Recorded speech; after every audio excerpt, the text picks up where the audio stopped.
로마서 4장 13절에서 16절까지 보겠습니다. 그가 세상의 상속자가 되리라고 하신 그 약속은 아브라함에게나 그의 씨에게나 율법을 통해 주어지지 아니하고 믿음의 의를 통해 주어졌느니라. 만일 율법에 속한 자들이 상속자가 되면 믿음은 헛것이 되고 그 약속은 효력을 잃게 되느니라. 이는 율법이 진노를 이루기 때문이니 율법이 없는 곳에는 범법도 없느니라. 다 같이요. 그러므로 그것이 은혜로 되게 하려고 믿음에서 나나니 그 목적은 그 약속을 모든 씨에게 확고하게 하려 하심이라. 그것은 곧 율법에 속한 자들에게만 아니라 아브라함의 믿음에 속한 자들에게 그 약속을 확고하게 하려 하심이니 그는 하나님 앞에서 우리 모두의 조상이라. 아멘. 자, 13절에 보시면 아브라함을 향해서 세상의 상속자가 되리라 이렇게 이제 약속을 하셨어요. 그리고 이게 믿음의 의를 통해 주어졌다 그렇게 말하고 있어요. 그래서 오늘 제가 믿음의 의를 통해 세상의 상속자가 됩니다. 이런 제목으로 말씀을 드리도록 하겠습니다. 우리가 구원받는 것은 하나님의 은혜로 구원받습니다. 그리고 믿음으로 구원받습니다. 그리고 그리스도 예수님을 통해서 구원받습니다. 여러분이 이거 믿으시죠? 네. 그런데 구약의 성도들은 어떻게 구원받을까요? 우리랑 똑같을까요? 이런 것들이 이제 궁금한 문제가 될 수가 있겠죠. 자, 그런데 이 문제에 대한 해답을 여러분이 얻고자 하신다면 로마서 4장을 여러 번 읽어보시면 됩니다. 이 로마서 4장에는 그 해답을 보여주고 있어요. 자, 사실 로마서 4장에서 의롭게 되는 문제가 믿음으로 되어진다. 이걸 바울이 말하고 있거든요. 근데 이렇게 하면서 그 구약시대 인물들을 또 예로 들어서 이렇게 말하는 것을 볼 수가 있어요. 자, 그 인물들은 누구냐면 아브라함과 다윗이죠. 아브라함은 율법이 없었던 시절 살았던 인물이고 다윗은 율법이 있을 때 그러니까 율법 하에서 살던 그런 사람이었어요. 그런데 두 사람을 예로 들면서 결국 우리나 그 구약의 사람들이나 같은 방식으로 의롭게 되고 하나님께 인정이 되며 죄들을 용서받고 구원받는다는 걸 표현한다는 거죠. 그렇게 보면 여러분 구약 시대나 사실 우리나 동일한 방식으로 구원받는 것을 우리가 정리해 볼 수가 있죠. 그럼 구약 시대의 성도들은 어떻게 구원받습니까? 자, 로마서 4장 1절에서 8절까지를 보면 행위와 상관없이 믿음으로 구원받는다는 것을 알 수가 있어요. 이 행위로 구원받는다는 것은 많은 사람들이 오해하고 있는 구원관입니다. 행위로 구원받는다. 뭘 잘해서 구원받는다. 이거는 사람들이 오해하고 착각하는 구원 방식이에요. 자, 이거를 바로잡기 위해서 사도 바울이 아브라함과 다윗의 예를 들죠. 자, 여기 보시면 3절에 보세요. 성경 기록이 무엇라 말하느냐? 아브라함이 하나님을 믿음에 그것을 그에게 의로 여기셨느니라 하느니라. 이제 일하는 자는 품삯을 은혜로 여기지 아니하고 빚으로 여기거니와 일을 하지 아니할지라도 경건치 아니한 자를 의롭다 하시는 이를 믿는 자에게는 그의 믿음을 의로 여기시느니라. 자, 5절에 보세요. 일을 하지 않아도 경건치 아니한 자를 의롭다 하시는 이를 믿으면 그의 믿음을 의로 여기신다. 이렇게 말하고 있죠. 그럼 여러분 수고한 것으로 구원받는 겁니까? 우리가 어떤 일을 하고서 구원받는 겁니까? 그게 아니라는 걸 아브라함의 예를 통해 설명하는 거죠. 또 다윗의 예를 통해서는 6절에 보니까 이것은 또한 다윗이 행위가 없어도 하나님께서 의를 인정하시는 사람의 복된 일을 묘사하여 이르되 자기 불법들을 용서받고 자기의 죄들이 가려진 자들은 복이 있으며 주께서 죄를 인정하지 아니하실 사람은 복이 있도다 함과 같으니라. 자, 6절에 보세요. 행위가 없어도 하나님께서 의를 인정하시는 사람의 복된 일을 묘사했어요. 그러니까 여러분 행위로 구원받는 건 맞아요? 아니죠. 뭘 이렇게 하나님 앞에 잘한 행위로 구원받는다고 생각하면 그 착각인 거예요. 아브라함도 그렇지 않았고 다윗도 그렇지 않았고 오늘날 우리도 그렇지 않습니다. 우리 중에 누구도 행위로 구원받을 수 있는 사람은 아무도 없는 거예요. 믿음으로만 구원받는 거예요. 여러분과 저는 그렇게 정리해야 되죠. 자, 그리고 또 두 번째로 9절부터 12절에서는 뭘 말하냐면요. 할례와 상관없이 믿음으로 구원받는다. 그걸 말해요. 할례 아시죠? 이스라엘 백성이 자랑스럽게 생각하는 표식이죠. 자, 그들이 하나님의 백성이라는 표현. 그리고 또 하나님께서 그들에게 약속하신 것을 이루실 거라는 그런 표식이란 말이에요. 그 할례를 가지고 있어요. 그런데 과연 할례로 구원받는 것이 맞는가? 이런 종교의식으로 구원받는 건 맞는가? 자, 이런 것들은요, 유대인이나 로마 카톨릭 사람들이 오해하고 있는 구원관이에요. 막 성례전을 따라 행하면 의롭게 된다. 뭐 이런 거. 유아 세례를 받으면 구원받는다. 이런 거 있잖아요. 뭐 만찬에 성찬식에 참여하면 의롭게 된다. 뭐 이런 거. 이런 것들이 맞아요? 네, 이런 거 잘못된 거죠.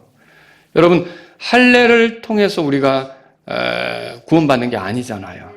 자, 아브라함이 하나님 앞에 의롭다함을 얻을 때가 할례 받은 뒤에요? 할례 받기 전이에요? 할례 받기 전이었죠. 그래서 여기 성경 읽어보세요. 그래서 9절 보시면 그러면 이 복된 일이 할례자에게만 임하느냐 혹은 무할례자에게도 임하느냐 이는 그분께서 아브라함에게 믿음을 의로 간주하셨다고 우리가 말하기 때문이라. 그러면 그것을 어떻게 의로 간주하셨느냐? 그가 할례 받은 때였느냐 할례 받지 않은 때였느냐? 뭐라고 돼 있죠? 할례 받은 때가 아니요 할례 받지 않은 때니라. 그러니까 아브라함이 할례 받지 않은 때에 구원을 받았단 말이에요. 그러면은 구원하고 할례하고 상관이 있어요, 없어요? 없죠. 여러분, 우리가 침례 받기 전에 구원받는 거죠? 그렇죠? 침례 받기 전에 구원받잖아요. 여러분, 침례로 구원받는 겁니까? 아니죠. 내가 구원받았다는 그런 표현으로 침례를 받는 거죠. 할례도 하나님을 믿은 아브라함에게 이제 하나님께 속했고 하나님께서 아브라함에게 하실 약속을 이루실 거라는 표시로 그 하나님 편에서 너에게 하려라는 표식을 가져라 이렇게 해가지고 말하자면 하나님께서 그들에게 하라고 주신 게 할례였던 거죠. 할례는 구원과 상관이 없는 거예요. 이제 세 번째로는 뭐냐면 13절에서 16절까지 오늘 본문의 말씀인데요. 여기는 이제 율법과 상관없이 구원받는다는 걸 보여주고 있습니다. 자, 이 율법이라고 하는 거는 율법에 매인다는 건 이제 종교적으로 되는 거. 그리고 율법에는 도덕적인 게 있잖아요. 바르게 살아야 되는 거. 그런데 우리 가운데 종교적인 사람이나 또는 도덕적인 사람은 이렇게 어떤 종교심이 있거나 도덕성이 있으면 그걸로 구원받는다고 또 오해를 할 수가 있어요. 잘못된 구원관을 가질 수 있는 거죠. 그래서 하나님은 이 부분을 통해서 그런 생각들이 잘못됐다는 걸 바로잡아 주시기를 원하는 거죠. 그래서 저와 여러분들은 바울이 어떻게 이것을 바로잡아 주는가 함께 살펴보는 시간을 가졌으면 좋겠어요. 그래서 구원받는데 율법과 상관이 없다. 이걸 우리가 정리하는 게 필요하다는 거죠. 율법 행위로 구원받는 것도 아니다. 이걸 정리하는 게 필요한 거죠. 그래서 바울이 말한 거를 크게 두 가지로 정리해서 말씀드려 볼게요. 첫 번째는 뭐냐면요. 세상의 상속자가 되는 것이 율법과 상관이 없다라고 하는 겁니다. 자, 우리 13절 같이 읽어보겠습니다. 13절 읽겠습니다. 그가 세상의 상속자가 되리라고 하신 그 약속은 아브라함에게나 그의 씨에게나 율법을 통해 주어지지 아니하고 믿음의 의를 통해 주어졌느니라. 자, 하나님께서 아브라함에게 세상의 상속자가 되게 하겠다고 약속하셨어요. 그러면 아브라함이 현 세상에서 모든 걸 누리는 겁니까? 아니죠. 현 세상에 얼마나 더럽고 추한 것들이 많습니까? 그리고 이걸 다 얻으려면 전쟁을 치러야 되는데, 피 흘리는 일이 있어야 되는데, 그렇지 않습니까? 그럼 아브라함도 세상의 상속자라고 말할 때 그 의미는 뭘까요? 현 세상을 얘기하는 게 아닙니다. 결국 오는 세상을 말하는 거죠. 오는 세상은 누가 가져옵니까? 그리스도께서 가져오시죠. 예수님은 왕들의 왕, 주들의 주이십니다.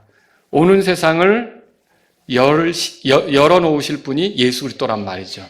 그러니까 예수님은 그 현 세상의 공중의 권세 잡은 통치자를 몰아내시고 앞으로 이 세상을 자신의 통치로 채우실 거예요. 그때 그 그리스도와 함께 이 세상을 누리는 거를 지금 여기서 세상의 상속자라고 말하는 거예요. 그럼 여러분, 그때 그것을 누린다면 지옥에 있어서는 누릴 수가 있겠습니까? 멸망을 당할 형편에 있다면 그걸 누릴 수 있겠냐고요. 절대 누릴 수가 없죠. 오는 세상에 그리스도와 함께 내려오려면 부활해야 되는 거고 영광스럽게 변화돼야 되는 거고 그리스도와 함께 통치해야 되는 건데 그러면 구원받아야 되는 거잖아요. 그럼 여기 세상의 상속자가 된다는 말은 다른 말로 말하면 구원받는다. 구원받은 자가 누리는 걸 누리게 한다. 그런 걸 얘기하는 거죠. 이해하시겠죠? 근데 이걸 어떻게 누리냐는 거예요. 이걸 누리는데 우리가 먼저 살펴볼 게 13절에서 말하고 있는 믿음의 의라는 거예요. 믿음의 의. 이거를 누리는데 믿음의 의를 통해 누린대요. 그럼 믿음의 의는 뭡니까? 이거는 이거예요. 한 사람이 믿을 때 주어지는 의예요. 자, 그러면 한 사람이 하나님을 믿을 때, 예수님을 믿을 때 주어지는 의예요. 이걸 다른 말로 하나님의 의라고 할 수도 있고요. 이게 다른 말로 그리스도로부터 전가된 의, 그렇게 말할 수 있어요. 자, 하나님께서 여러분을 의롭다고 보시는 것은 여러분 스스로가 의로우니까 의롭다고 보시는 겁니까? 아니죠. 우리는 지옥에 떨어질 수밖에 없는 심판받을 대상자였던 거예요. 추하고 부끄러운 그 투성이죠. 그런데 우리가 예수님을 믿으면 하나님을 온전히 기쁘게 했던 예수님의 의가 우리의 것이 돼버리는 거예요. 그래서 그 예수님의 의가 우리의 것이 돼서 하나님이 우리를 보실 때 이 우리 안에 있는 그 그리스도의 의로 우리를 의롭다고 간주해 주시는 거예요. 이해하시겠죠? 그러니까 내가 잘나서 의롭다고 인정받는 거예요? 예수님 때문인 거예요? 예수님 때문이죠. 이 예수님 때문에 나에게 전가되는 의를 13절에서 믿음의 의 이렇게 표현한 거예요. 그걸 이해하시면서 봐야 되겠어요. 그래서 여러분 이 의는 하나님의 의 혹은 구약에서 율법과 대언자들이 증언했던 의. 그러나 율법 안에는 있지 않은 의, 율법 밖에 있는 의. 로마 3장 21절을 보세요. 3장 21절. 우리 같이 읽어보겠습니다. 읽겠습니다. 그러나 이제는 율법 밖에 있는 하나님의 의, 곧 율법과 대언자들이 증언한 의가 드러났느니라. 자, 율법 밖에 있는 의, 율법과 상관없는 의, 율법의 행위로 얻는 의가 아니란 말이죠. 그리고 이걸 하나님의 의, 하나님께서 인정하시는 의예요. 말하자면. 그리고 이거를 율법과 대언자들이 증언한 의 이렇게 표현하고 있어요. 이거를 이 13절에서 4장 13절에서는 믿음의 의 그렇게 표현한 거예요. 여러분에게 믿음의 의가 있습니까? 네. 이 약속이라고 하는 거 있잖아요. 세상의 상속자가 된다고 하는 약속은 이 믿음의 의가 있는 사람에게 주어지는 거예요. 그래서 이 본문에 믿음의 의를 통해 이 약속이 주어졌다라고 말하고 있어요. 여러분 하나님의 의가 내 안에 있습니까? 그리스도의 의가 내 안에 있느냐고요. 내가 잘난 게 아니라 그리스도께서 나에게 주신 의, 그걸 품고 있다면 그 의를 통해서 내가 세상의 상속자가 된다는 약속이 내 것이 되는 거죠. 지금 이게 그걸 얘기하고 있는 거예요. 자, 아브라함이나 그의 씨라고 우리가 13절에서 찾을 수 있어요. 그가 세상의 상속자가 되리라고 하신 그 약속은 아브라함에게나 그의 씨에게나 이렇게 돼 있죠. 물론 갈라디아서 3장 16절을 보면 그의 씨를 그리스도라고 풀어주기도 했지만 우리가 구약 성경에서 보면 그 씨가 하늘의 별들같이 많고 바닷가의 모래같이 많아서 셀 수가 없을 정도가 된다고 돼 있죠. 그때 우리가 그걸 생각해 보면 여기서 그의 씨는 또 바로 아브라함을 향해 약속했던 그의 씨는 그리스도 있잖아요. 그 그리스도 안에 있는 사람들을 가리켜서 여기서 그의 씨다 이렇게 말한다고 볼 수가 있는 거죠. 그러니까 그의 씨는 바로 그리스도 안에 있는 사람들을 얘기하는 거예요. 그러니까 믿음으로 그리스도와 연합된 사람들을 얘기한다. 그렇게 말할 수 있는 거죠. 그럼 여기서 보세요. 이 16절에 보시면요. 그러므로 그것이 은혜로 되게 하려고 믿음에서 나나니 그 목적은 그 약속을 뭐라고 돼 있어요? 모든 씨에게 확고하게 한다고 했죠. 바로 이렇게 그리스도와 연합된 사람을 다 그의 씨라고 보는 거예요. 그러면 여러분 아브라함의 약속된 씨인 그리스도를 여러분이 모셨습니까? 여러분도 그 씨가 되는 거예요. 그러니까 여러분도 아브라함과 함께 세상의 상속자로 그걸 누리게 되는 거예요. 그러니까 그리스도가 이 땅에 오셔서 재림하셔서 이 세상을 자신의 왕국을 세울 때 여러분도 그의 씨로서 같이 세상의 상속자가 되어서 그 약속을 누리게 되는 거라는 거죠. 이걸 우리가 이 성경을 통해 보게 되는 거예요. 하나님께서 아브라함에게 약속하신 것은 그가 세상의 상속자가 되리라는 것이었고요. 여러분, 우리는 그래서 로마서 8장으로 가보세요. 로마서 8장에 보시면 자, 17절에 보세요. 자녀이면 뭐라고 돼 있어요? 상속자, 곧 하나님의 상속자요. 그 다음에 나오는 표현이 뭐죠? 그리스도와 함께하는 공동 상속자니라. 결국 그 시인, 그 그리스도께서 이 땅에 오셔서 그 세상 나라들을 다 치우시고 자신의 왕국을 세우실 거예요. 그때 부활한 우리는 그리스도와 함께 내려올 거란 말이죠. 그러니까 그때 우리는 그리스도가 상속자인데 아버지께서 그에게 상속을 모두 맡기셨고 모든 세상이 그리스도의 손안에 있게 되는 건데 우리가 그분과 함께하는 공동 상속자가 되는 거죠. 이게 어떻게 얻는 거예요? 이거를 믿음의 의를 통해서 얻는다고 말했어요. 그러니까 우리가 그리스도를 믿었을 때 우리에게 전가된 의, 그리스도의 의로, 그리스도의 의가 내 의가 됐다면 그 사람은 그걸 통해서 이 약속에 참여한다는 거예요. 이게 얼마나 놀라운 은혜입니까? 자, 여러분, 이것은 율법을 지키는 조건으로 주어지는 게 아니에요. 자, 로마서 그 4장에 돌아가 보시면 13절에 그가 세상의 상속자가 되리라고 하신 그 약속은 아브라함에게나 그의 씨에게나 뭐라고 돼 있어요? 율법을 통해 주어지지 아니하고 그랬어요. 그러면 뭐예요? 율법을 지키는 조건으로 그렇게 된 게 아니란 말이에요. 그러니까 여러분이 나중에 부활에 참여하고 그리스도와 함께 공동 상속자로 이 주님이 통치하는 세상에서 주님과 함께 살아가게 되는 것은 율법을 잘 지킨 행위로 그렇게 되는 겁니까? 그게 아니라는 걸 이 성경을 통해 아는 거죠. 그럼 뭘로 되는 거예요? 그리스도의 의로 되는 거예요. 우리가 믿은 거는 그 그리스도의 의가 우리께 되기 위해서 믿은 거고요. 결국 그래서 우리는 믿었고 그리스도를 아주 그냥 마음에 들어 하시고 흡족하게 여기시는 하나님께서 그 그리스도를 우리가 모시면 그 그리스도의 의로 우리가 하나님께 받아들여지게 되고 세상의 상속자로 우리가 살아가게 되는 것을 볼 수 있게 되는 거죠. 놀라운 은혜 아닙니까? 창세기 15장으로 가보세요. 창세기 15장에 하나님께서 이 약속을 아브라함에게 하시죠. 자, 거기 6절, 7절을 여러분 저랑 함께 읽어보겠습니다. 6절, 7절 읽겠습니다. 아브라함이 주를 믿으니 그분께서 그것을 그에게 의로 여기시고 또 그에게 이르시되 나는 이 땅을 내게 주어 상속하게 하려고 너를 갈대아 사람들의 우르에서 데리고 나온 주니라 하시매. 지금 이 땅을 내게 주어 상속하게 한다 그랬어요. 근데 아직 이건 완전히 이루어지지 않았어요. 이게 언제 이루어질 거냐면 그리스도께서 오시면 이거 명백하게 이루어질 거라는 거죠. 지금 뭐 유대인들이 나라를 재건했지만 이렇게 약속한 그 모든 걸 다 누리게 됐느냐는 거예요. 아직은 아니죠. 자, 그리스도와 함께하는 상속자로서 이 땅에 다시 오게 될 때 그때 이거 누리게 되겠죠. 그리스도의 왕국이 세워질 때. 그런데 보세요. 이 약속이 상속자가 된다는 약속이 상속이 주어진다는 약속이 할례 받기 전입니까? 할례 받은 후입니까? 할례 받기 전이죠. 할례는 창세기 17장에 나와요. 그러니까 이게 내가 종교의식을 한다고 해서 상속에 참여하는 게 아니라는 거죠. 세례 받는다, 침례 받는다 이걸로 내가 구원받는 게 아니라는 거죠. 또 이 약속은 율법이 주어지기 전입니까? 율법이 주어지고 나서 그 뒤입니까? 율법이 주어지기 전이죠. 이때 율법이 있었어요, 없었어요?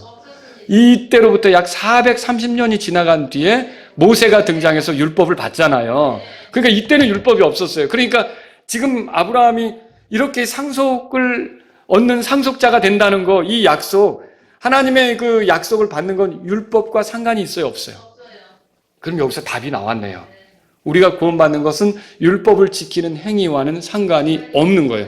그러니까 지금도 내가 율법을 잘 지켜서 구원받겠다고 노력하는 것은 아브라함의 후손이 아닌 거예요. 아브라함이 우리 믿음의 조상이라면 우리도 아브라함처럼 해야 되는 거 아닙니까? 그러니까 지금 내가 교회 다니지만 어떤 사람이 나는 율법을 잘 지켜서 구원받으려고 그래. 그러면 그 사람은 지금 아브라함의 후손이라고 할 수가 없는 거예요.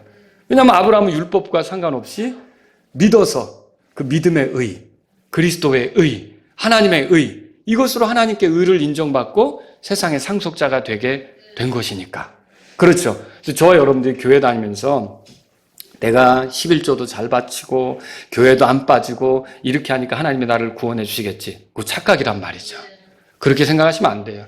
우리가 구원받는 것은 전적으로 하나님의 은혜며 우리가 믿었을 때 그리스도의 의가 우리 것이 되어서 하나님이 우리를 볼 때는 그래서 그리스도처럼 봐주고 이쁘게 봐주시고 나 때문이 아니라 그리스도 때문에 그래서 나의 죄들을 다 용서받게 하시며 하나님이 받아주시는 그리스도를 통해서 구원하는 게 하나님의 구원 방법이란 말이에요. 그러니까 저와 여러분들은 우리가 잘해서 구원된 게 아니라 예수 그리스도께서 하나님을 기쁘게 한 일로 구원받는 걸 믿으시란 말이죠. 이게 우리가 구원받는 방법이에요. 여러분, 이 약속은 율법이 있기 전에 주어진 거예요. 그래서 아브라함이 하나님 앞에서 우리의 모든 조상이다. 우리 모두의 조상이다. 그러면 우리도 아브라함처럼 믿음의 의로 세상의 상속자가 되는 거죠. 여러분들 세상의 상속자가 되는 걸 믿으십니까? 이게 현 세상이 아니라 그리스도가 가져오는 오는 세상의 상속자가 되는 거죠. 그래서 구약 시대나 율법 시대나 어떻게 보면 구원받는 방법이 그리스도를 통해서 믿어서 그리스도의 의로 이렇게 구원받는 것을 우리가 알 수 있다는 것이죠. 이거를 발견할 수 있는 거예요. 자, 우리 8절을 한번 읽어보세요. 하나님의 약속을 듣고 아브라함이 주께 물었죠. 자, 읽겠습니다. 그가 이르되 주 하나님이여 내가 그것을 상속받을 줄을 무엇으로 알릴까 그랬어요. 내가 뭘로 상속받겠습니까? 그거 어떻게 알죠? 그러니까 9절에서 하나님께서 뭐라 그랬냐면 나를 위하여 3년 된 암송아지와 3년 된 암염소와 3년 된 순양과 산비둘기와 집비둘기 새끼를 취하라 그렇게 말씀하시고요. 그래서 아브라함이 10절에 보니까 그분을 위해 이 모든 것을 주의 그것들을 중간에서 나누고 각각의 조각을 서로 마주보게 놓았으나 새 둘은 나누지 아니하였다 그렇게 돼 있어요. 그러니까 하나님께서 취하라고 한 짐승들이 있잖아요. 그걸 취해가지고 다 쪼개놨어요. 새들은 작으니까 쪼개놓진 않았고. 쪼개놨는데 어떤 일이 벌어졌냐면요. 여기 결국 이런 일이 벌어지게 돼요. 그 밑에 한번 보세요. 여러분, 거기 보면, 12절에 보세요. 17절에 보세요. 해가 져서 어두울 때 연기 나는 화로가 보이며 타오르는 등불이 그 조각들 사이로 지나가니라. 이 타오르는 등불은 하나님의 표현이에요. 그러니까 주님이 표현이에요. 그러니까 등불이 지나갔는데 누가 지나간 거라고요? 주님이 지나간 표현이라는 거죠. 자, 그러면서 약속한 게 뭐냐면 너희가 그 이방인의 땅, 거기서 나그네가 돼가지고 그 사람들을 섬기다가 나올 거다. 그게 뭐예요? 출애굽 사건이죠. 출애굽이 일어나게 되면 그게 하나의 예표인데 내가 너한테 약속한 게 이루어질 줄로 믿어. 말하자면 이런 거예요. 근데 출애굽 사건이 일어났나요? 이때는 안 일어났지만 우리가 볼 때 일어났나요? 일어났으니까 출애굽기가 있는 거죠. 그럼 여러분 이 아브라함에게 한 약속이 이루어질 거 믿으십니까? 네, 얼마든지 이루어질 거죠. 왜냐하면 하나님께서 아브라함에게 그 말씀하신 대로 출애굽 사건이 있었던 거고요. 그럼 이제는 진짜 온 세상이 그리스도의 왕국이 되는 그것이 남아있는 거죠. 그렇죠? 근데 여기서 그러면 이 등불로서 그 쪼갠 고기 사이로 지나간 거, 하나님께서 그렇게 지나간 것은 무슨 의미일까요? 자, 이건 예레미야서 가보세요. 예레미야가 풀어주고 있어요. 예레미야 34장입니다. 예레미야 34장. 예레미야 34장 펴보세요. 18절 제가 읽습니다. 또 송아지를 둘로 쪼개고 그것의 조각들 사이로 지나갈 때에 자기들이 내 앞에서 맺은 언약의 말들을 이행하지 아니하고 내 언약을 범한 자들 그 송아지의 조각들 사이로 지나간 유다의 통치자들과 예루살렘의 통치자들과 내시들과 제사장들과 그 땅의 온 백성을 내가 내주되 20절 다 같이요. 심지어 그들의 원수들의 손과 그들의 생명을 찾는 자들의 손에 그들을 내주리니 그들의 시체가 하늘의 날짐승들과 땅의 날짐승들에게 먹이가 되리라. 이게 아브라함도로 세상의 상속자가 된다는 건 구원받아서 그걸 누리게 된다는 거 아닙니까? 근데 이런 약속을 주시면서 내가 그거 상속받는 걸 어떻게 압니까? 라고 했더니 하나님께서 그 짐승들을 쪼개놓으라 그랬어요. 그리고 그 짐승 사이로 등불이 돼서 지나가셨단 말이에요. 근데 이게 무슨 의미냐? 이 히브리인들은 서로 약속을 할 때 짐승을 쪼개놓습니다. 그리고 두 사람이 그 사이로 걸어가는 거예요. 쪼개놓은 짐승 사이로 걸어가는데 만약에 그 약속을 지키지 않는다 그러면 그 짐승이 쪼개진 것처럼 처참하게 죽임당한 것처럼 그 사람도 그렇게 될 거라는 뜻이에요. 이거 무서운 거 아닙니까? 그런데 거기에 지나가는데 하나님하고 아브라함이 같이 지나간 겁니까? 아니죠. 아브라함은 지켜만 봤어요. 누구만 지나갔어요? 하나님이 등불로서 지나갔어요. 그럼 이게 무슨 뜻일까요? 만약에 내가 너에게 네가 이 세상의 상속자가 된다고 약속을 했는데 이거를 이행하지 않는다면 내가 쪼개진다. 여러분 이거 아시겠어요? 그러니까 하나님께서 아브라함은 할 게 없어요. 아브라함이 같이 지나간 게 아니라고요. 그냥 하나님이 혼자 지나가면서 이건 너하고 상관없이 내가 반드시 이룰 거야. 무슨 말인지 알겠죠? 그러니까 아브라함이 믿음의 의로 이 구원을 받고 세상의 상속자가 되는 것은 하나님께서 반드시 이루실 거라는 거죠. 이게 오늘날 우리에게 주는 교훈이 얼마나 대단하냐면 우리가 믿음의 의로 구원받고 앞으로 누리게 될 거는 우리의 어떠함과 상관이 없어요. 우리가 뭘 잘해서 이거 얻는 거 아니란 말이에요. 그리스도의 심판석에서 얻는 보상은 여러분이 잘하면 얻을 수 있어요. 믿음을 보여드린 그런 행위로 얻을 수 있단 말이에요. 그러나 내가 구원받고 또 죄사함 받고 거룩하게 살아가면서 성령의 인도를 받고 또 하늘나라에 들어가고 거기서 나중에 부활하고 그리스도와 함께 이 땅에 오고 영원히 하나님과 함께 보내고 지옥과 상관없이 살고 이거는 나하고 상관이 없어요. 이건 그냥 하나님께서 내가 약속한 거고 내가 이 믿음의 의를 통해서 약속했으니까 반드시 이룰 거야. 누구의 결정입니까? 와, 이 결정을 할 때 여러분이 구원받은 것은 내 행위랑 상관이 없다면 여러분이 구원을 잃어버릴까 봐 염려할 필요가 없는 거예요. 내가 어쩔 때 부족해서 내가 내 행위를 보니까 정말 마음에 안 들고 안타까워서 이래가지고 좀 하나님 별 면목도 없는 것 같고 뭐 이런 생각이 들지도 모르지만 일단 예수 그리스도를 믿었고 그분의 의로 하나님이 나를 인정하셨다면 하나님은 그 믿음의 의를 통해 그 사람에게 약속하신 거, 세상의 상속자가 되게 하시는 거, 이거는 반드시 이루실 거라는 거예요. 그분이 이걸 이루지 않으면 그분이 쪼개지겠다는 거예요. 그분이 저주받겠다는 거예요. 그분이 완전히 파멸하겠다는 거죠. 하나님은 전능하신 분이십니다. 하나님은 충분히 그것을 신실하게 이루실 수 있는 신실하신 분이십니다. 여러분이 그렇게 믿는다면 여러분이 이 약속을 율법을 통해 주지 않고 믿음의 의로 준 것이 얼마나 감사한지. 여러분 정말 감사하십니까? 우리가 그걸 발견할 수 있다는 거죠. 이건 그래서 이런 말이 있죠. 빌립보서 1장 6절에 너희 안에 선한 일을 시작하신 분께서 예수 그리스도의 날까지 그 일을 이루실 것 바로 이것을 나는 확신하노라. 그러니까 우리의 구원을 누가 이루어 가시는 거예요? 하나님께서 이루어 가신다는 것이죠. 멋진 결과를 하나님께서 우리에게 주신다는 거죠. 이게 얼마나 대단한 겁니까? 그래서 여러분과 저는요, 이런 사실들을 할 때, 우리 행위가 부족하다고 해서 그걸로 구원을 잃어버리는 건 아니구나. 이 구원을 잃어버린다고 착각하는 사람은 이런 하나님의 약속, 믿음의 의를 통해 주어지는 약속, 이게 하나님께서 자신의 권능으로 이루겠다고 하는 이 약속, 이 의미를 깊이 깨닫지 못한 거예요.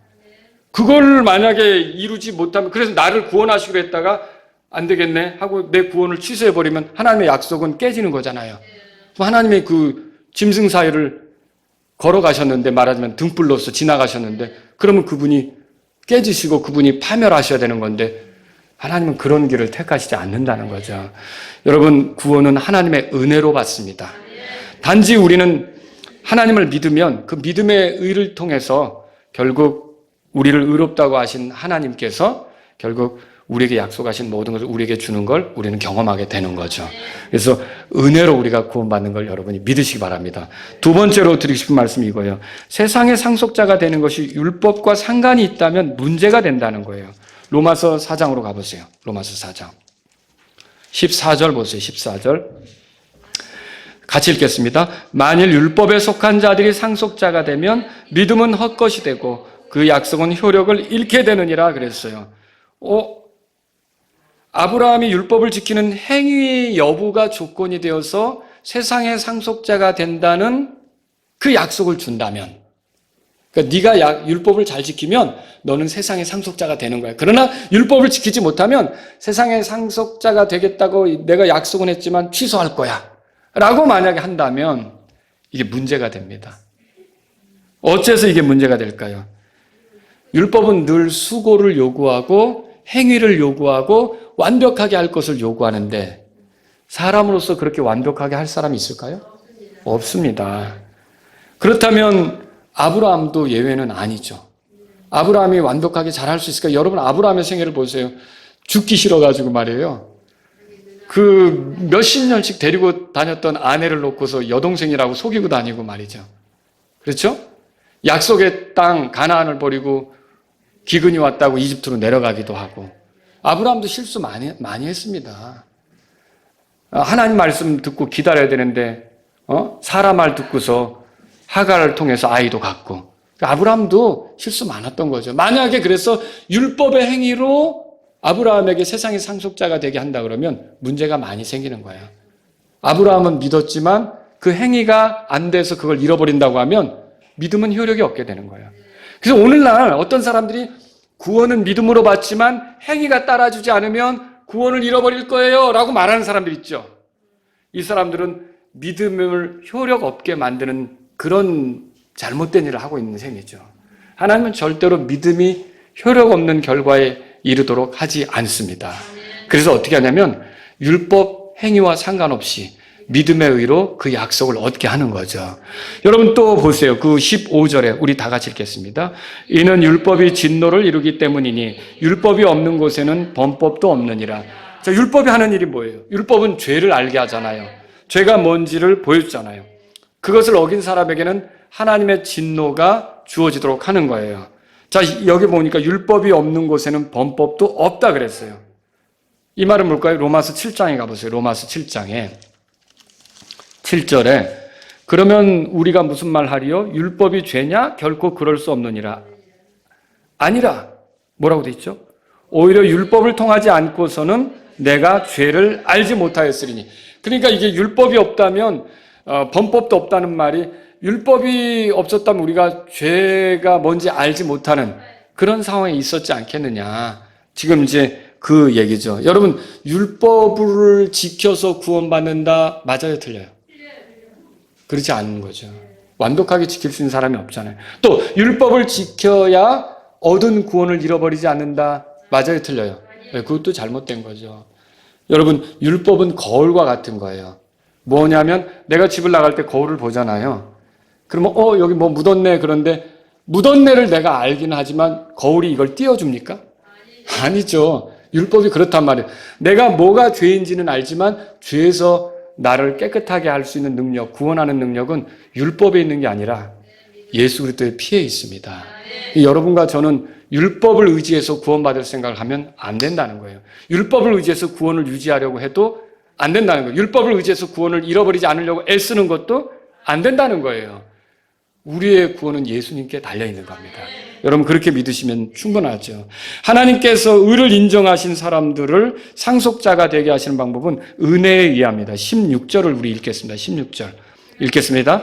그러므로 그것이 은혜로 되게 하려고 믿음에서 나나니 그 목적은 그 약속을 모든 씨에게 확고하게 하려 하심이라.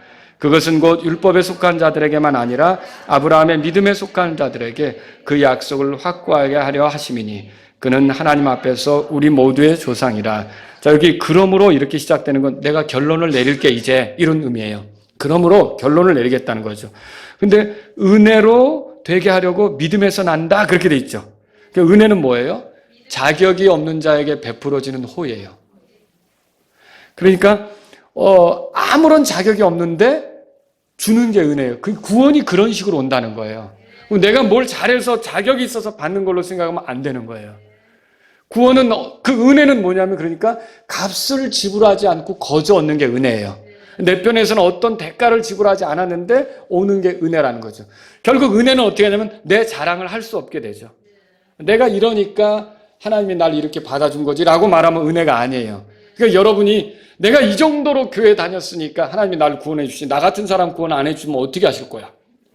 이거는 지금 은혜를 말하는 게 아니라 자기 의를 말하는 거죠.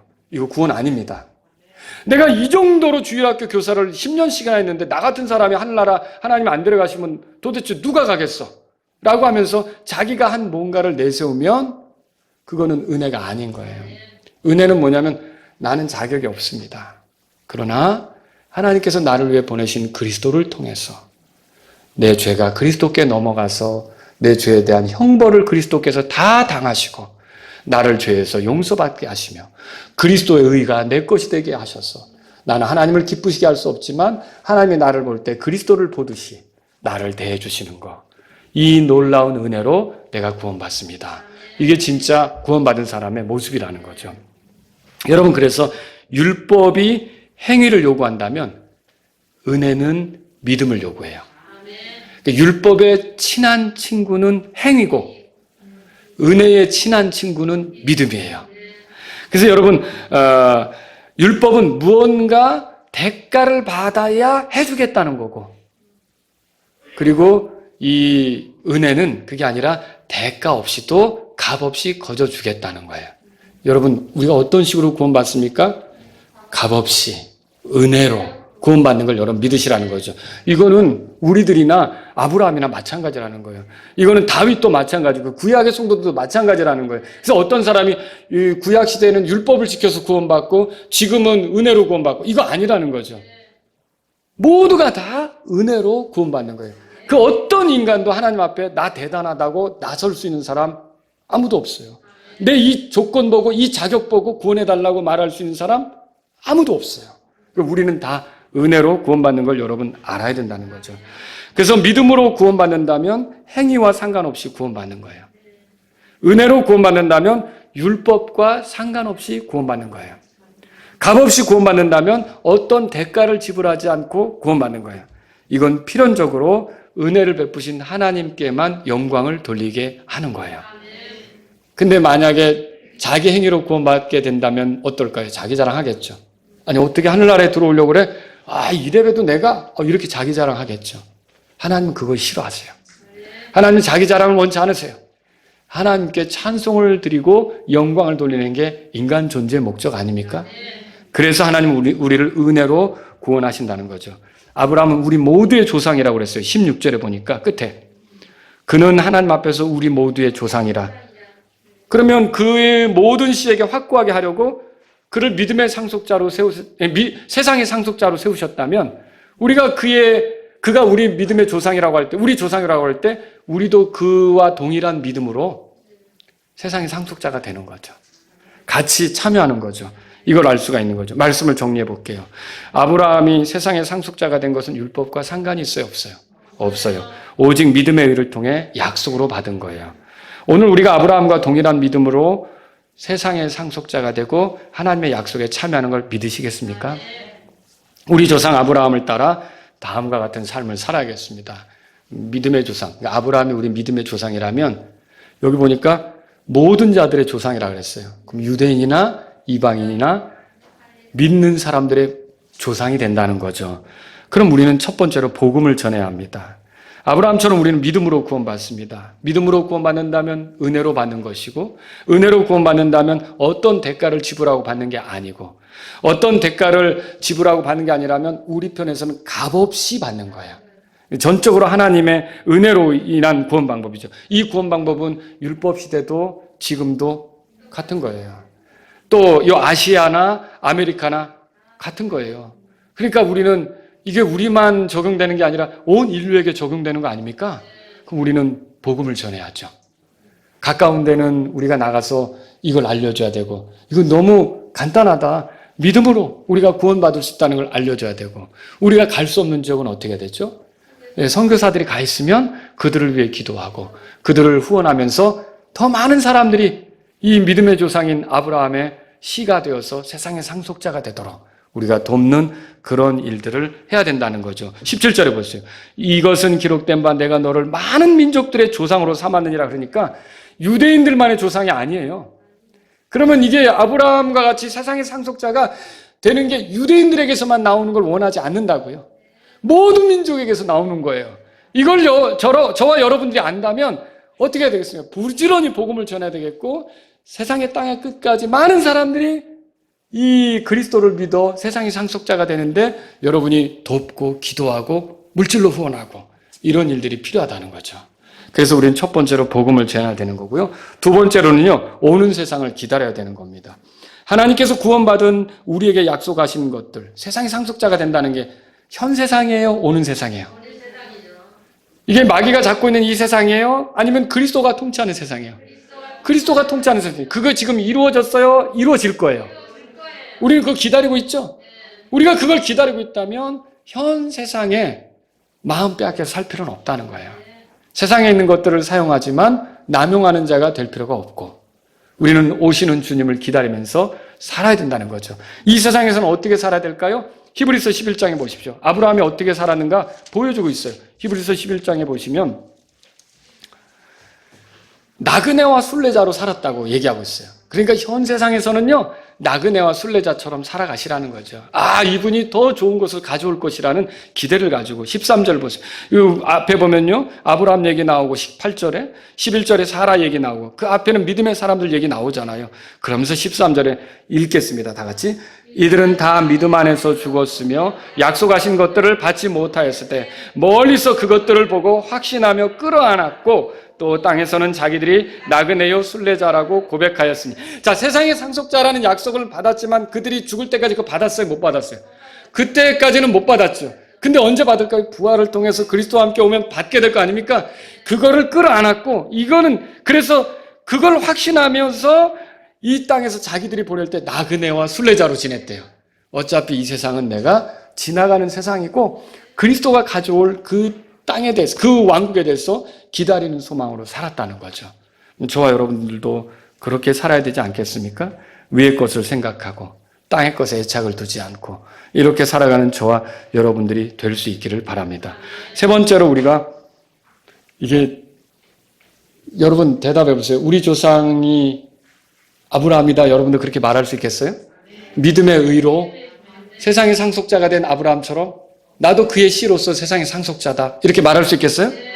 여러분이 나중에 그 나사로가 아브라함 품에 갔잖아요. 낙원에 갔잖아요. 그것처럼 여러분도 이 세상을 떠날 때 아브라함에게로 갈 줄로, 아브라함이 있는 하늘로에 갈 줄로 믿으십니까? 그거에서 저분이 우리 조상이래. 믿음의 조상, 우리 조상이래. 아니, 혈통적으로 얘기하는 거 아닙니다. 믿음의 문제로 우리 조상이래. 여러분 그때 아브라함 만나는 자리에 여러분 갈 걸 믿으세요? 그럼 우리는 다 뭐예요? 한 믿음 안에서 어떻게 보면 한 집안 같은 거예요. 놀랍지 않습니까? 저도 어느 날 택시를 타고 가는데 운전기사가 이렇게 이름이 써 있는데 임동모라고 돼 있는 거예요. 아, 혹시 어디 임씨세요?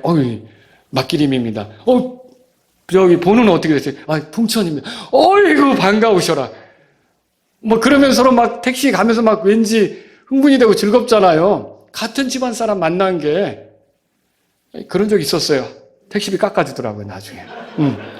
그 얼마나 반가운지, 같은 집안 사람이라고 그런 게 있다는 거죠. 그럼 여러분이 지금 옆에 이렇게 앉아있지만 사실은 아브라함을 조상으로 해서 다 뭐예요?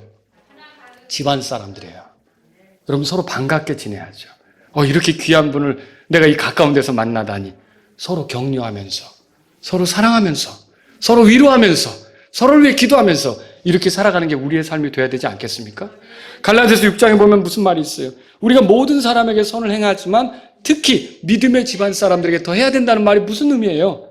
우리는 다 믿음 안에서 한 집안과 같은, 아브라함의 뭐라 그럴까요? 육체의 혈통은 아니지만 믿음으로 이렇게 한 집안 사람이 돼서 우리가 다 같은 그런, 나중에 아브라함 앞에서 다 만나게 될 거라면 여러분 이거 특별한 사이예요.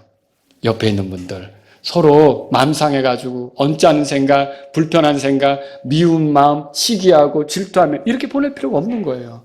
우리는 정말 이런 분이 있다니, 아브라함의 후손이 여기도 있다니, 아브라함의 씨가 여기도 있다니, 여러분 서로 반갑게 품어주시면서 위로하고 격려하시면서 하나를 이루시는 저와 여러분들이 될 수 있기를 바랍니다. 우리 다 같이 일어서시겠습니다. 오늘 이 말씀을 들으신 여러분 가운데 하나님 아버지, 믿음의 의로 우리를 세상의 상속자가 되게 하신 거 감사합니다. 하나님 아버지, 제가 이 모든 사람의 조상인 아브라함이라는 말을 생각해 볼 때 하나님께서 모든 민족을 품을 계획을 가지셨다면 제가 복음을 전하는 일, 그리고 복음 전하는 선교사들을 위해 기도하고 후원하는 일을 최선을 다하기를 원합니다. 이런 분이 있다면 이 시간 주님 앞에 나아가십시오. 하나님, 제가 현 세상이 아니라 오는 세상에 그리스도와 함께 상속자가 된다면 저는 그 세상을 기다리면서 현 세상의 애착을 갖지 않고 나그네와 순례자로 살기를 원합니다. 이런 분이 있다면 이 시간 주님 앞에 나아가십시오. 하나님, 우리가 믿음의 조상인 아브라함을 따라 한 집안 사람이 되었는데 내가 그리스도인 지체, 형제, 자매에게 조금 내 눈에 부족하다고 함부로 대하고 또 내가 섭섭하게 한 것을 회개합니다. 정말 격려하고 사랑하고 위로하면서 기도해 주면서 주님 앞에 갈 때까지 함께 하기를 원합니다. 이런 분이 있다면 이 시간 기도하십시오.